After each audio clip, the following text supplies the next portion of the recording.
Good morning every one. Research methodology എന്ന് പറയുന്ന നമ്മുടെ സബ്ജക്റ്റിൽ ലാസ്റ്റ് ക്ലാസ്സിൽ നമ്മൾ എന്താ ഡിസ്കസ് ചെയ്ത് നിർത്തിയത്? ലാസ്റ്റ് ക്ലാസ്സിൽ നമ്മൾ എന്താ പറഞ്ഞത്? What are the approaches to research അല്ലേ? റിസർച്ചിൻ്റെ അപ്രോച്ചസ് ആണ് പറഞ്ഞത്. ക്വാണ്ടിറ്റേറ്റീവ് അപ്രോച്ച് ഉണ്ട്, ക്വാളിറ്റേറ്റീവ് അപ്രോച്ച് ഉണ്ട്. ദെൻ ഇന്നത്തെ ക്ലാസ്സിൽ നമ്മൾ പറയാൻ പോണത് സയൻറ്റിഫിക് മെത്തേഡ്സ് ഇൻ റിസർച്ച്. റിസർച്ചിൻ്റെ സയൻറ്റിഫിക് മെത്തേഡ്സ് അല്ലെങ്കിൽ റിസർച്ച് ആൻഡ് സയൻറ്റിഫിക് മെത്തേഡ് എന്ന് പറയുന്ന ഈ രണ്ട് ടേമുകൾ എങ്ങനെ ഇൻ്റർ റിലേറ്റ് ചെയ്തിരിക്കുന്നു, എങ്ങനെ റിലേറ്റഡ് ആണ് എന്നാണ് പറയണത്. So first of all research എന്താ? Research is scientific in depth study of an issue or topic. റിസർച്ചിൽ നമ്മൾ എന്താ ചെയ്യണത്? റിസർച്ച് എന്ന് പറഞ്ഞിട്ടുണ്ടെങ്കിൽ നമ്മളൊരു ഇഷ്യൂ, ഒരു പ്രോബ്ലം അല്ലെങ്കിൽ ഒരു ടോപ്പിക് അല്ലെങ്കിൽ ഒരു ക്വസ്റ്റ്യൻ അതിനെ എന്ത് ചെയ്യാണ്? ഇൻഡെപ്ത് ആയിട്ട് ഡീറ്റെയിൽ ആയിട്ട് സ്റ്റഡി ചെയ്യുകയാണ്. അതിനെയാണ് റിസർച്ച് എന്ന് പറയുന്നത്. Then research and scientific method എന്ന് പറയുന്ന ഈ രണ്ട് ടേമുകൾ, റിസർച്ച് ആൻഡ് സയൻറ്റിഫിക് മെത്തേഡ്, ഈ രണ്ട് ടേമുകളും ക്ലോസ്ലി റിലേറ്റഡ് ആണ്, പരസ്പരം ബന്ധപ്പെട്ടിരിക്കുന്നു. ബിക്കോസ് സയൻറ്റിഫിക് മെത്തേഡ് എന്ന് പറയുന്നത് എന്താ? It is a standardised way of making observations, gathering data, forming theories, testing predictions and interpreting results. Scientific മെത്തേഡിൽ എന്താ നമ്മൾ ചെയ്യണത്? ഒബ്സർവേഷൻസ് നടത്തുന്നുണ്ട്. അതായത് ഒരു പർട്ടിക്കുലർ ഫിനോമിനൻ, ഒരു പർട്ടിക്കുലർ ടോപ്പിക് അല്ലെങ്കിൽ ഒരു പർട്ടിക്കുലർ സിറ്റുവേഷൻ നമ്മൾ ഒബ്സർവ് ചെയ്യുന്നുണ്ട്. ദെൻ ഡാറ്റ കളക്ട് ചെയ്യുന്നു, അതിനെ ബേസ് ചെയ്ത് തിയോറീസ് ഫോം ചെയ്യുന്നു, നമ്മുടെ പ്രഡിക്ഷൻസ് നമ്മൾ ടെസ്റ്റ് ചെയ്യുന്നുണ്ട്. ദെൻ ഫൈനലി അതിനെ ഇൻ്റർപ്രറ്റ് ചെയ്യുന്നു അല്ലെങ്കിൽ കൺക്ലൂഷൻസ് ഡ്രോൺ ചെയ്യുന്നു. അതല്ലേ സയൻറ്റിഫിക് മെത്തേഡ്. ദെൻ റിസർച്ച് എന്താ? റിസർച്ച് എന്ന് പറഞ്ഞാൽ നമ്മൾ ഒബ്സർവേഷൻസ് നടത്തുന്നുണ്ട്, അതിൽ നിന്ന് കിട്ടുന്ന ഇൻഫർമേഷൻസ് അല്ലെങ്കിൽ ഡാറ്റേനെ ബേസ് ചെയ്ത് ഡിസ്ക്രൈബ് ചെയ്യുന്നുണ്ട്, ബിഹേവിയേഴ്സ് നമ്മൾ മെഷർ ചെയ്യുന്നുണ്ട്, കൺക്ലൂഷൻസ് ഡ്രോൺ ചെയ്യുന്നുണ്ട്. So scientific methods in research എന്ന് പറയുന്ന ഈ ഒരു ടോപ്പിക്കിൽ നമ്മൾ എന്താ പറയണത്? റിസർച്ച് എന്ന് പറയണതും സയൻറ്റിഫിക് മെത്തേഡ് എന്ന് പറയണതും ഇൻ്റർ റിലേറ്റഡ് ആണ് അല്ലെങ്കിൽ ക്ലോസ്ലി റിലേറ്റഡ് ആണ്. Okay. Then principles of scientific method. Scientific മെത്തേഡിൻ്റെ പ്രിൻസിപ്പിൾസ് എന്തൊക്കെയാണെന്നാണ് നമ്മൾ പറയാൻ പോണത്. ഫസ്റ്റ് പ്രിൻസിപ്പിൾ എന്താ? It relies on empirical evidence. നമ്മൾ പ്രീവിയസ് ക്ലാസ്സിൽ പറഞ്ഞതാണ്. റിസർച്ചിൻ്റെ ഫീച്ചേഴ്സ് അല്ലെങ്കിൽ ക്യാരക്ടറിസ്റ്റിക്സ് പറയുമ്പോൾ പറഞ്ഞിട്ടുണ്ടായിരുന്നു ഇറ്റ് ഈസ് എംപെരിക്കൽ എന്നുള്ളത്. അതിലെന്താ പറഞ്ഞത്? അതായത് ഒരു റിസർച്ചർ അവരുടെ റിയൽ ലൈഫ് എക്സ്പീരിയൻസുകളെ അല്ലെങ്കിൽ സോളിഡ് എവിഡൻസിനെ ബേസ് ചെയ്താണ് റിസർച്ച് കണ്ടക്ട് ചെയ്യണത് അല്ലെങ്കിൽ കൺക്ലൂഷൻസ് ഡ്രോൺ ചെയ്യണത്. സോ അത് തന്നെയാണ് പറയണത് ഒരു സയൻറ്റിഫിക് മെത്തേഡിൻ്റെ പ്രിൻസിപ്പിൾ എന്താ? ഇറ്റ് ഈസ് എംപെരിക്കൽ, അതായത് സോളിഡ് എവിഡൻസിനെ ബേസ് ചെയ്തിട്ടുള്ളതായിരിക്കണം, നമ്മുടെ റിയൽ ലൈഫ് എക്സ്പീരിയൻസിനെ ബേസ് ചെയ്തിട്ടുള്ളതായിരിക്കണം. ഓക്കെ. ഇനി രണ്ടാമത്തെ പോയിന്റ് എന്താ പറയുന്നത്? It utilises relevant concept. അതായത് എപ്പോഴും റെലവൻ്റ് ആയിട്ടുള്ള, അപ്ഡേറ്റഡ് ആയിട്ടുള്ള, റിലയബിൾ ആയിട്ടുള്ള കൺസെപ്റ്റുകളെയാണ് അല്ലെങ്കിൽ തിയോറീസിനെയാണ് ഒരു റിസർച്ചർ റിസർച്ചിന് വേണ്ടി യൂട്ടിലൈസ് ചെയ്യണത്. സോ സയൻറ്റിഫിക് മെത്തേഡ് എന്താണ്? It utilises relevant concepts. Then third പോയിന്റിൽ എന്താ പറയണത്? Third point, it is committed to objective considerations. എന്താ പറയണത്? ഒരു റിസർച്ച് എന്ന് പറയുന്നത് എപ്പോഴും ഒബ്ജക്റ്റീവാണ്. നമ്മളൊരു ടോപ്പിക് എടുക്കുമ്പോൾ അതിൽ ഒരുപാട് ആസ്പെക്റ്റുകൾ ഉണ്ടാവും, ഒരുപാട് എലമെൻറ്റുകൾ, ഒരുപാട് ഫാക്ടേഴ്സ് ഉണ്ടായിരിക്കും. എല്ലാം നമ്മൾ സ്റ്റഡി ചെയ്യുന്നുണ്ടോ? ഇല്ല. ഒരു റിസർച്ച് എപ്പോഴും ഒബ്ജക്റ്റീവാണ്, സ്പെസിഫിക് ആണ്. വളരെ കുറച്ച് എലമെൻസിനെ, വളരെ കുറച്ച് ഫാക്ടേഴ്സിനെ മാത്രമാണ് അത് സ്റ്റഡി ചെയ്യണത്. So research must be objective അല്ലെങ്കിൽ സയൻറ്റിഫിക് മെത്തേഡ് എന്ന് പറയുന്നത് എന്താ മക്കളെ? അത് ഒബ്ജക്റ്റീവ് കൺസിഡറേഷൻസിനെയാണ് കമ്മിറ്റ് ചെയ്യണത്. ഇനി ദെൻ നെക്സ്റ്റ് വൺ എന്താ പറയണത്? It AIIMS making only adequate and correct statements about population. നമ്മൾ സ്റ്റഡി ചെയ്യുന്ന പോപ്പുലേഷൻ അല്ലെങ്കിൽ ഏരിയ അതുമായി റിലേറ്റ് ചെയ്തിട്ടുള്ള അഡിക്വേറ്റ് ആൻഡ് കറക്റ്റ് കൃത്യമായിട്ടുള്ള സ്റ്റേറ്റ്മെൻറ്റുകളാണ്, കൃത്യമായിട്ടുള്ള ഡാറ്റയാണ് ഒരു സയൻറ്റിഫിക് മെത്തേഡിൽ നമ്മൾ ഡ്രോൺ ചെയ്യണത്. അല്ലെങ്കിൽ ഒരു സയൻറ്റിഫിക് മെത്തേഡിൽ ഒരു പോപ്പുലേഷൻ അല്ലെങ്കിൽ നമ്മുടെ ഏരിയ ഓഫ് സ്റ്റഡി നമ്മൾ കറക്റ്റായിട്ടുള്ളൊരു സ്റ്റേറ്റ്മെൻറ്റ്, അഡിക്വേറ്റ് ആയിട്ടുള്ള ഇൻഫർമേഷൻസ് ആണ് കൺസിഡർ ചെയ്യണത്. ഇനി നെക്സ്റ്റ് പോയിന്റ് പറയുന്നു, it results in to probabilistic predictions. Of course നമ്മളൊരു ടോപ്പിക് എടുത്ത് അത് പഠിക്കുമ്പോൾ നമുക്ക് എന്തുണ്ടാവും? അത് പ്രഡിക്ഷൻസ് ഉണ്ടായിരിക്കും, ഒരുപാട് പ്രൊബബിലിറ്റീസ് ഉണ്ടായിരിക്കും. അതായത് നിങ്ങൾ ക്യൂട്ടിയിലൊക്കെ പഠിച്ചിട്ടുണ്ടായിരിക്കും പ്രോബബിലിറ്റി എന്നുള്ള കൺസെപ്റ്റ്. ഇപ്പം നമ്മളൊരു കോയിൻ ടോസ് ചെയ്യുമ്പോൾ ഹെഡ് വരാൻ ഇത്ര ചാൻസ് ഉണ്ട്, ടെയിൽ വരാൻ ഇത്ര ചാൻസ് ഉണ്ട്, അല്ലെങ്കിൽ ഒരു ഡൈ ടോസ് ചെയ്യുമ്പോൾ അതിൽ 1 വരാൻ ഇത്ര സാധ്യതയുണ്ട്, 2 വരാൻ ഇത്ര സാധ്യതയുണ്ട്, അങ്ങനെ നമ്മൾ പ്രെഡിക്റ്റ് ചെയ്യും. ഒരുപാട് പ്രോബബിലിറ്റീസ് ഉണ്ട് നമ്മുടെ ചുറ്റും. സോ ഒരു ടോപ്പിക്കിൽ അല്ലെങ്കിൽ ഒരു പർട്ടിക്കുലർ പ്രോബ്ലത്തിനെ നമ്മൾ ഡീൽ ചെയ്യുമ്പോൾ അതിൻ്റെ കൺക്ലൂഷൻസ് നമ്മുടെ മനസ്സിൽ ഒരുപാട് പ്രോബബിലിറ്റീസ് ഉണ്ടായിരിക്കും, ഇങ്ങനെയാവാം അല്ലെങ്കിൽ ഇങ്ങനെയാവാം എന്നുള്ളത്. സോ സയൻറ്റിഫിക് മെത്തേഡിലും അതുതന്നെയാണ് പറയണത്, ഒരുപാട് പ്രോബബിലിസ്റ്റിക് പ്രെഡിക്ഷൻസിനെ ബേസ് ചെയ്തിട്ടുള്ളതാണ് scientific method. Then the next one, it's methodology is concerned for critical scrutiny. നമ്മൾ പലപ്പോഴും പറഞ്ഞിട്ടുള്ളതാണ്, റിസർച്ച് എന്ന് പറയുന്നത് എന്താ, it is concerned for critical scrutiny. നമ്മുടെ മെത്തഡോളജി, നമ്മുടെ ഫ്രെയിം വർക്ക്, നമ്മുടെ സ്ട്രക്ചർ ഓഫ് സ്റ്റഡി എല്ലാം ഇൻഡെപ്ത് ആയിട്ട് അല്ലെങ്കിൽ ക്രിട്ടിക്കൽ സ്ക്രൂട്ടണി ആയിട്ട് കൺസേൺഡ് ആണ്. അതായത് ക്രിട്ടിക്കലി ഇൻഡെപ്ത് ആയിട്ട് നമ്മൾ സ്റ്റഡി ചെയ്തിട്ടുണ്ടായിരിക്കണം. ഇനി ലാസ്റ്റ് വൺ പറയുന്നു, it aims at theory building. ഒരു അൾട്ടിമേറ്റ് ആയിട്ട് ഒരു റിസർച്ചിൻ്റെ അല്ലെങ്കിൽ ഒരു സയൻറ്റിഫിക് റിസർച്ചിൻ്റെ അൾട്ടിമേറ്റ് എയിം എന്താ, ഒരു ന്യൂ കൺസെപ്റ്റ് ഉണ്ടാക്കുക, ഒരു ന്യൂ ഫാക്ട് എമേർജ് ചെയ്യുക, അല്ലെങ്കിൽ ഒരു ന്യൂ തിയറി ബിൽഡ് ചെയ്യുക. അതല്ലാന്നുണ്ടെങ്കിൽ നമ്മുടെ ആ ഒരു പ്രോബ്ലത്തിന്, നമ്മുടെ ആ ഒരു ക്വസ്റ്റ്യന് ഒരു സൊല്യൂഷൻ കണ്ടെത്തുക അല്ലേ. സോ സയൻറ്റിഫിക് മെത്തേഡിൻ്റെ ലാസ്റ്റ് പ്രിൻസിപ്പിളാണ് it aims at theory building. Theory ബിൽഡിങ്ങിനെയാണ് അത് ഫോക്കസ് ചെയ്യണത്. ഓക്കെ, എന്താ നമ്മൾ പറയണത്, സയൻറ്റിഫിക് മെത്തേഡ് എന്ന് പറയണത് എംപെറിക്കൽ എവിഡൻസിനെ ബേസ് ചെയ്തിട്ടുള്ളതാണ്. അത് റെലവൻറ്റ് കൺസെപ്റ്റുകൾ യൂട്ടിലൈസ് ചെയ്യുന്നുണ്ട്, അത് ഒബ്ജക്റ്റീവ് കൺസിഡറേഷൻസ് കമ്മിറ്റ് ചെയ്യുന്നുണ്ട്, അത് അഡിക്വേറ്റ് ആൻഡ് കറക്റ്റ് സ്റ്റേറ്റ്മെൻറ്റ്സുകളാണ് ഒരു പോപ്പുലേഷൻസിനെ ബേസ് ചെയ്ത് നടത്തുന്നത്. ദെൻ പ്രോബബിലിസ്റ്റിക് പ്രെഡിക്ഷൻസ് റിസൾട്ട് ചെയ്യുന്നുണ്ട്. അതിൻ്റെ methodology is concerned for critical scrutiny and it aims at theory building. ഇനി നമ്മൾ നോക്കുന്നത് ഒരു ഗുഡ് റിസർച്ചിൻ്റെ ക്രൈറ്റീരിയാസ്. എന്തൊക്കെ ക്രൈറ്റീരിയാസ് ആണ്, എന്തൊക്കെ എലമെൻറ്റുകളാണ് ഒരു ഗുഡ് റിസർച്ചിന് വേണ്ടത് എന്നാണ് നമ്മൾ നോക്കുന്നത്. The first one, certainty. അതായത് സെർട്ടൈനിറ്റി എന്ന് പറഞ്ഞാൽ എന്താ, നമുക്കൊരു ടോപ്പിക്ക് കാണുമ്പോൾ ഒരുപാട് കൺഫ്യൂഷൻസ് ഉണ്ടാവും. ഒരു ഏരിയ നമ്മൾ പഠിക്കാനിരിക്കുമ്പോൾ കൺഫ്യൂഷൻസ് ഉണ്ടായിരിക്കും, ഇല്ലേ? സോ ഒരു ഗുഡ് റിസർച്ച് എന്തായിരിക്കണം, നമ്മുടെ അത്തരം കൺഫ്യൂഷൻസ് അല്ലെങ്കിൽ ആംബിഗ്യൂട്ടീസിനെ റിമൂവ് ചെയ്യുന്നതായിരിക്കണം.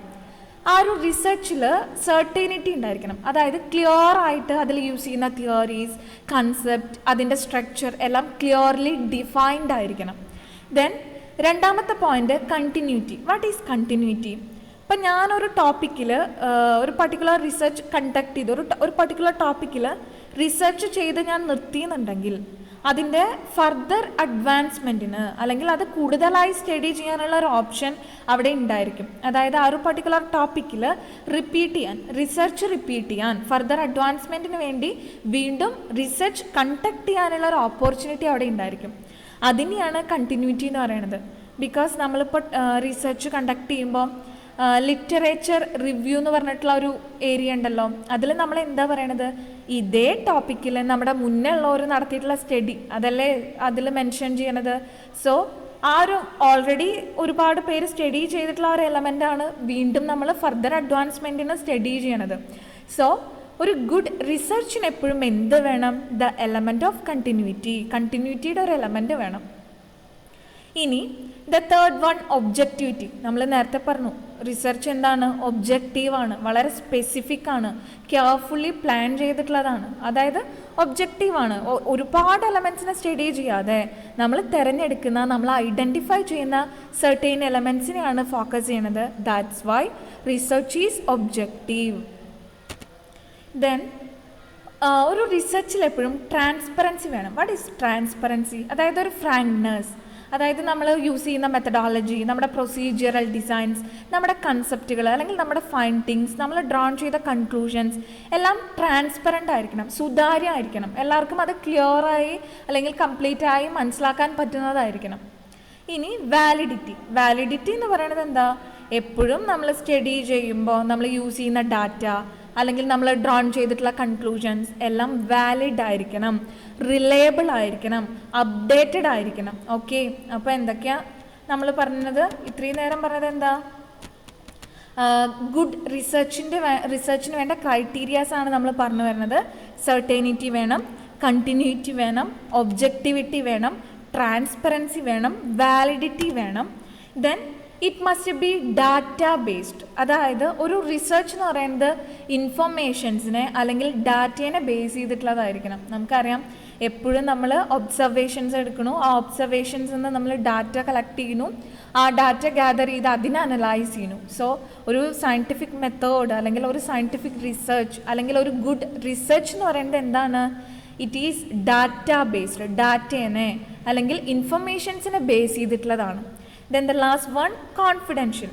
അതായത് ഒരു റിസർച്ച് ചെയ്യുമ്പോൾ ദാറ്റ് പേഴ്സൺ, അതായത് ആ റിസർച്ച് എന്ന് പറയുന്നത് അയാൾക്ക് ഇൻറ്റഗ്രിറ്റി വേണം, അല്ലെങ്കിൽ റിയൽ ലൈഫ് എക്സ്പീരിയൻസസ് വേണം, അയാൾക്ക് ഗ്രേറ്റർ കോൺഫിഡൻസ് വേണം. എന്നാലാണ് ആ ഒരു റിസർച്ചിന് ഒരു ലൈഫ് ഉണ്ടായിരിക്കുള്ളൂ, ആ റിസർച്ച് ഒരു ഗുഡ് റിസർച്ചാണെന്ന് നമുക്ക് പറയാൻ പറ്റൂ. സോ ഒരു റിസർച്ചിൻ്റെ ക്രൈറ്റീരിയാസാണ് റിസർച്ച് എന്ന് പറയുന്നത് കോൺഫിഡൻഷ്യൽ ആയിരിക്കണം, ഡാറ്റാ ബേസ്ഡ് ആയിരിക്കണം, ട്രാൻസ്പെറൻ്റ് ആയിരിക്കണം, വാലിഡിറ്റി ഉള്ളതായിരിക്കണം, സെർട്ടൈനിറ്റി, കണ്ടിന്യൂറ്റി ആൻഡ് ഒബ്ജക്റ്റിവിറ്റി എന്ന് പറയുന്ന എലമെൻസുകളായി ഉണ്ടായിരിക്കണം.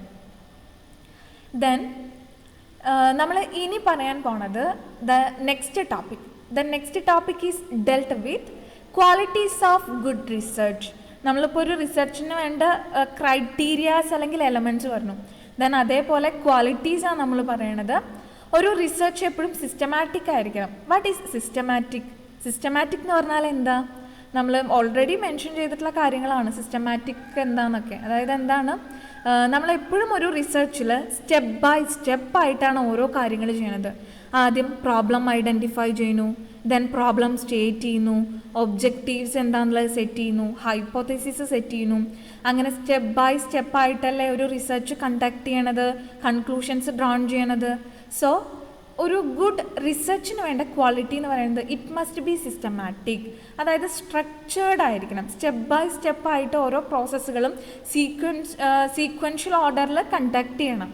സോ റിസർച്ച് എന്താണ്? It must B systematic. Then it must B logical. ഒരു റിസർച്ചിൽ ലോജിക്കൽ റീസണിങ്ങും ലോജിക്കൽ പ്രോസസ്സും ഇൻവോൾവ്ഡ് ആണ്. അതായത് induction and deduction method. Induction method എന്ന് പറഞ്ഞാൽ എന്താ? നമ്മളൊരു സ്പെസിഫിക് ആയിട്ടുള്ള ഒരു കാര്യത്തിൽ നിന്ന് ഒരു ജനറൽ ആയിട്ട് പോവാം.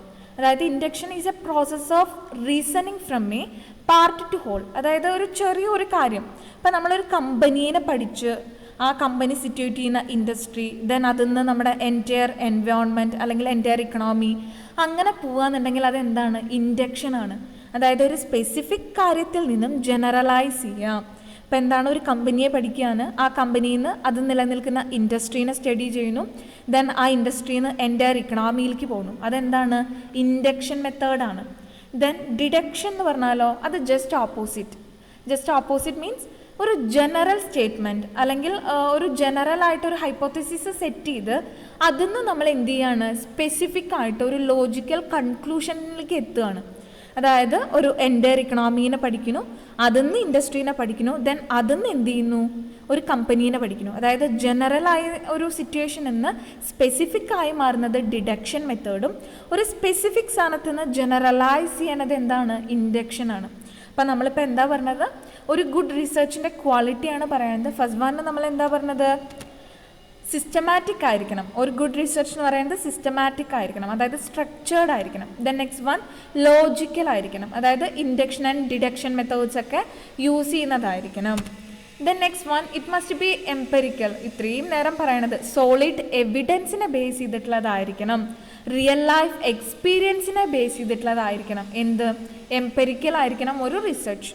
Then the last one replicable എന്ന് പറഞ്ഞിട്ടുണ്ടെങ്കിൽ നമുക്ക് എപ്പോഴും ക്വാളിറ്റി ഡിസിഷൻസ് അല്ലെങ്കിൽ സൗണ്ട് ഡിസിഷൻസ് കറക്റ്റായിട്ട് ഒരു തിയറി ബിൽഡ് ചെയ്യാൻ, കറക്റ്റായിട്ട് ഒരു ഫാക്റ്റ് കണ്ടെത്താൻ അല്ലെങ്കിൽ കറക്റ്റായിട്ട് ഒരു കൺക്ലൂഷൻസ് ഡ്രോൺ ചെയ്യാൻ കഴിയുന്നതായിരിക്കണം റിസർച്ച്. അതിനെയാണ് റിപ്ലിക്കബിൾ എന്ന് പറയുന്നത്. അതായത് ഒരു റിസർച്ച് എന്ന് പറയുന്നത് ക്വാളിറ്റി ഡിസിഷൻ എടുക്കാൻ അല്ലെങ്കിൽ സൗണ്ട് ഡിസിഷൻ എടുക്കാൻ ഒരു ന്യൂ അല്ലെങ്കിൽ സൗണ്ട് ആയിട്ടുള്ള ക്വാളിറ്റി ഉള്ള കറക്റ്റായിട്ടുള്ള അക്യുറേറ്റ് ആയിട്ടുള്ള ഒരു തിയറി, ഫാക്റ്റ്, കൺക്ലൂഷൻ ഡ്രോൺ ചെയ്യാൻ പറ്റുന്നതായിരിക്കണം. അപ്പോൾ മനസ്സിലാവുന്നുണ്ടോ? നമ്മൾ ഇന്നത്തെ ക്ലാസ്സിൽ നമ്മൾ പറഞ്ഞത് സയൻറ്റിഫിക് മെത്തേഡ്സ് ഇൻ റിസർച്ച് ആണ്. ഒരു റിസർച്ച് എന്ന് പറയുന്നത് എന്താണ്? സയൻറ്റിഫിക് ആണ്. ഒരു പർട്ടിക്കുലർ ഇഷ്യൂവിനെ ഇൻഡെപ്ത് ആയിട്ട് പഠിക്കുകയാണ്. റിസർച്ചും സയൻറ്റിഫിക് മെത്തേഡും ക്ലോസ്ലി റിലേറ്റഡ് ആണ്. ദെൻ സയൻറ്റിഫിക് മെത്തേഡ് എംപെരിക്കലാണ്, റെലവൻ്റ് ആയിരിക്കണം, ഒബ്ജക്റ്റീവ് ആയിരിക്കണം, പ്രൊബബിലിസ്റ്റിക് പ്രഡിക്ഷൻസിനെ ബേസ് ചെയ്യുന്നുണ്ട്. അതിൻ്റെ മെത്തഡോളജി ക്രിട്ടിക്കൽ സ്ക്രൂട്ടിനിക്ക് വിധേയമാണ്. ദെൻ ന്യൂ തിയറി അല്ലെങ്കിൽ ഫാക്ട്സ് ബിൽഡ് ചെയ്യാണ്. ദെൻ ഗുഡ് റിസർച്ച് എപ്പോഴും സെർട്ടൈനിറ്റി വേണം, കണ്ടിന്യൂറ്റി വേണം, ഒബ്ജക്റ്റിവിറ്റി വേണം, ട്രാൻസ്പെറൻസി വേണം, വാലിഡിറ്റി വേണം, ഡാറ്റാ ബേസ്ഡ് ആയിരിക്കണം, കോൺഫിഡൻഷ്യൽ ആയിരിക്കണം. ദെൻ റിസർച്ചിൻ്റെ ക്വാളിറ്റീസ് ആണ് പറയണത്. ഇറ്റ് മസ്റ്റ് ബി സിസ്റ്റമാറ്റിക്, അതായത് സ്റ്റെപ്പ് ബൈ സ്റ്റെപ്പ് സ്ട്രക്ചേർഡ് ആയിരിക്കണം ആൻഡ് ലോജിക്കൽ ആയിരിക്കണം. ലോജിക്കലിൽ വരുന്നത് ഇൻഡക്ഷൻ ആൻഡ് ഡിഡക്ഷൻ മെത്തേഡാണ്. ഇൻഡക്ഷൻ എന്ന് പറയുന്നത് ഒരു സ്പെസിഫിക് കാര്യത്തിൽ നിന്ന് ജനറലൈസ് ചെയ്യുക. ഡിഡക്ഷൻ എന്ന് പറയുന്നതോ ജനറൽ സ്റ്റേറ്റ്മെൻറ്റിൽ നിന്ന് ഒരു സ്പെസിഫിക് കൺക്ലൂഷനിലേക്ക് റീച്ച് ചെയ്യാം. ദെൻ എംപെരിക്കൽ ആയിരിക്കണം, റിപ്ലിക്കബിൾ ആയിരിക്കണം.